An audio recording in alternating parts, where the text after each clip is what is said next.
చెప్పవను చెప్పా ఏంది మమ్మీ ఇవన్నీ ఏం చేద్దామని ఏంది మమ్మీ ఇవన్నీ ఏం చేద్దాం కూడా నువ్వు అసలు మొన్న ఇవన్నీ చేసినావు కదా. ఇవన్నీ మొన్న చేసినాయిరా ఇవన్నీ ఇంకా ఆవు వస్తుందేమో పెడదాం అనుకున్నా ఇంటి ముందుకు వస్తే ఆవు వచ్చి పెడదాం అనుకున్నా కానీ రాలేదు ఇవన్నీ వాగుకి డాడీ బయటికి వెళ్తుండు కదా అందుకని అన్ని సంచులు వేసేస్తే దగ్గరలో వాగున్నది అందులో కలిపేస్తే మంచిది ఇవన్నీ లేదంటే చెట్ల కాడ మొదల్లో వేసేసుకుంటే కొద్దిగా చీమలు కూడా తినేస్తాయి మనకు ఆ పుణ్యం కూడా ఉంటది ఏం చేద్దాం ఎక్కడ వేద్దాం మరి ఇవన్నీ తొక్కిల్లో వేయలేం కదా తొక్కిల్లో వేయకూడదు ఇవన్నీ ఎంత జాగ్రత్తగా అయితే పెట్టుకున్నామో మనం అట్లనే నీళ్ళల్లో కూడా కలిపేసుకుంటే మంచిది బెట ఇవి చాలా మంచిది. మంచి ఇన్ఫర్మేషన్ ఇస్తాము.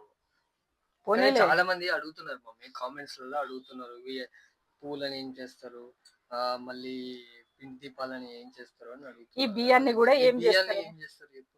ఈ బియ్యాన్న మనం చక్కగా ఏదన్నా నీసు వండుకొని రోజు శనివారం అన్నా ఇంకేదన్నా రోజైనా వండుకొని పప్పు భోజనం నాన్ వెజ్ కాకుండా ఏదైనా కూరగాయల భోజనం తోటి మనం ఈ బియ్యాన్ని వండుకోవచ్చు చక్కగా మనం ఏదైనా నైవేద్యం చేసి కూడా దేవుడికి కూడా పరవన్నం చేసి అలాంటిది పెట్టుకొని మనం తినొచ్చు ఇల్లంతా కూడా అలా కూడా చాలా కదా? మంచిది మంచిది ఇట్లా చేసుకుంటే గుడ్ మంచిది ఇన్ఫర్మేషన్.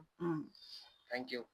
నచ్చితే పర్వాలేదు తీసుకోండి లేదంటే కాస్త వీడియో చూసి లైక్ చేయండి షేర్ చేయండి. బాయ్.